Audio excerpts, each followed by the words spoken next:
Olá, amigos. Que bom vocês por aqui novamente. Hoje vamos falar sobre pactos, ou seja, pactos com o diabo. É possível fazer esse tipo de pacto? É possível fazer um pacto com o demônio para adquirir poder e riquezas? Bíblia Sagrada. Novamente o diabo transportou Jesus a um monte muito alto e mostrou-lhe todos os reinos do mundo e a glória deles. Disse-lhe: tudo isso te darei se prostrado me adorares. Então disse-lhe Jesus: vai-te, Satanás, porque está escrito: ao Senhor teu Deus adorarás e só a ele servirás. Então o diabo o deixou, e eis que chegaram os anjos e o serviram. Mateus 4:8. Se Jesus tivesse aceitado a oferta, ele teria feito um pacto com o diabo, entre aspas. Teria sido beneficiado pelo mal, mas se tornaria seu escravo. É óbvio que ele não aceitaria. Em negócios com o mal, o homem sempre perde. Jesus sabia disso. Veja, quase tudo na Bíblia é dito em sentido figurado. Há 2000 anos atrás, as pessoas eram muito mais ignorantes que hoje. Sendo assim, os ensinamentos eram administrados de forma muito simplificada, para que pudesse ser compreendida a essência do que era ensinado. No caso, o diabo, entre aspas, seria, dada a importância de Jesus e a sua influência no mundo, provavelmente um dos chefes das falanges do mal, na época, tendo mesmo assumido a identidade e a aparência do diabo, um ser mitológico, no sentido de impor medo e credibilidade às suas propostas.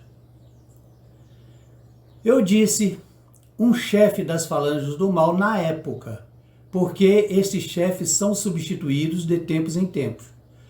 Uns se arrependem e passam para o lado do bem, e outros são obrigados a reencarnarem compulsoriamente. Em ambos os casos, são substituídos imediatamente, como chefes das organizações criminosas no mundo físico. Então é possível fazer um pacto com as forças do mal, mas não um pacto com o diabo, pois ele não existe. É como você se filiar a uma grande organização criminosa aqui mesmo no mundo físico. A organização vai lhe proporcionar proteção, e você vai lucrar com as atividades criminosas do grupo, conforme sua lealdade e trabalhos prestados. Terá prestígio, poder e riquezas. Nisso se constitui o pacto com as trevas. Claro que em todo pacto existem benefícios, mas também obrigações. No caso das forças das trevas, a cobrança pode ser após a morte. No caso, você terá ajuda durante uma vida e séculos de obrigações para com a organização, até quitar a sua dívida com juros e correção, o que pode demorar muito tempo. Mas o poder dessas organizações é também limitado. O autor do pacto, apesar da proteção, está sujeito às consequências ainda na vida física, como morrer por acidente, ser assassinado por inimigos, ter uma doença, ficar paralítico e outras situações. Sendo assim, o pacto é um jogo, uma aposta. Você pode levar uma vida de luxo e riqueza por um longo ou um breve tempo neste mundo. Mas isso não altera o pacto e o compromisso que deverá ser cumprido, sob pena de castigos duros pelo descumprimento do acordo. Uma vez feito o pacto com as trevas, os mentores pouco podem fazer, de imediato, para ajudar, pois a pessoa usou seu livre-arbítrio e assumiu um compromisso, tendo sido inclusive pago. Devido à lei de causa e efeito, os mentores só poderão resgatar o autor do pacto depois que ele tiver sofrido as consequências da sua escolha e aprendido a lição. Este tempo depende de todo o mal praticado durante a sua associação com as forças das trevas, e podem durar décadas ou séculos. Cada caso é um caso. Veja que no mundo físico, uma vez que você se associa a uma organização criminosa, é quase impossível sair. Se você tentar, é perseguido, preso, torturado e até morto.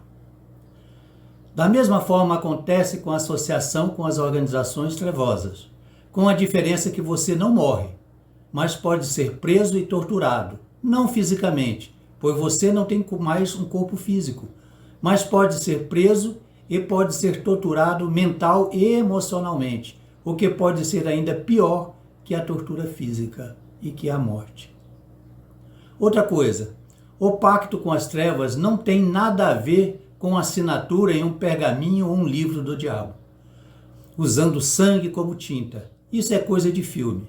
O pacto é feito simplesmente quando você pede e recebe intencionalmente ajuda das forças das trevas.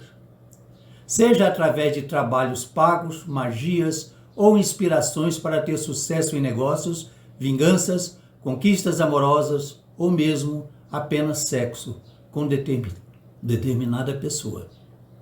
Desculpem, Gaspo. Mas é isso aí, gente. Não existe o pacto com o diabo, porque o diabo não existe, uma figura mitológica, é uma criação da mente. Mas existe o pacto com as forças das trevas, né?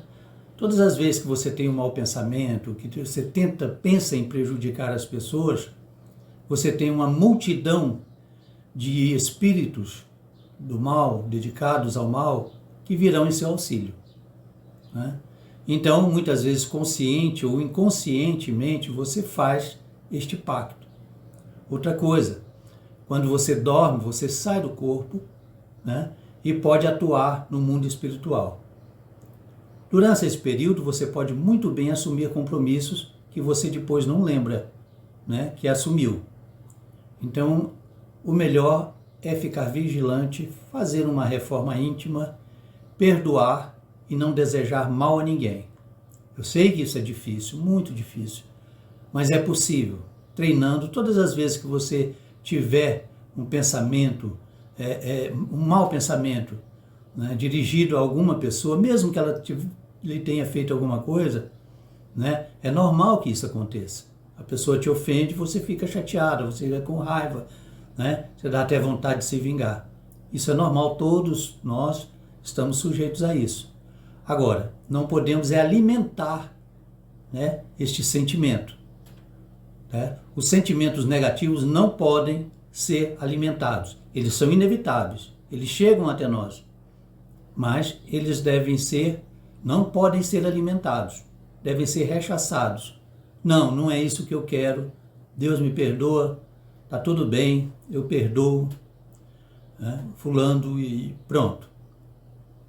Uma técnica muito interessante que isso pode ser usada é o seguinte: todos sabem que o ser humano, né, em seu íntimo, ele é uma centelha, ele é parte de Deus, entendeu? Então, todos nós temos aquela luz interior, todos, seja quem for. Então, se você puder imaginar essa pessoa, né, o corpo dessa pessoa, em seu interior uma luz brilhante, você vai poder mais facilmente perdoar. Você verá que todos são iguais. Enxergue, olhe na rua, imagine, cada um com aquela luz interior, aquela luzinha interior.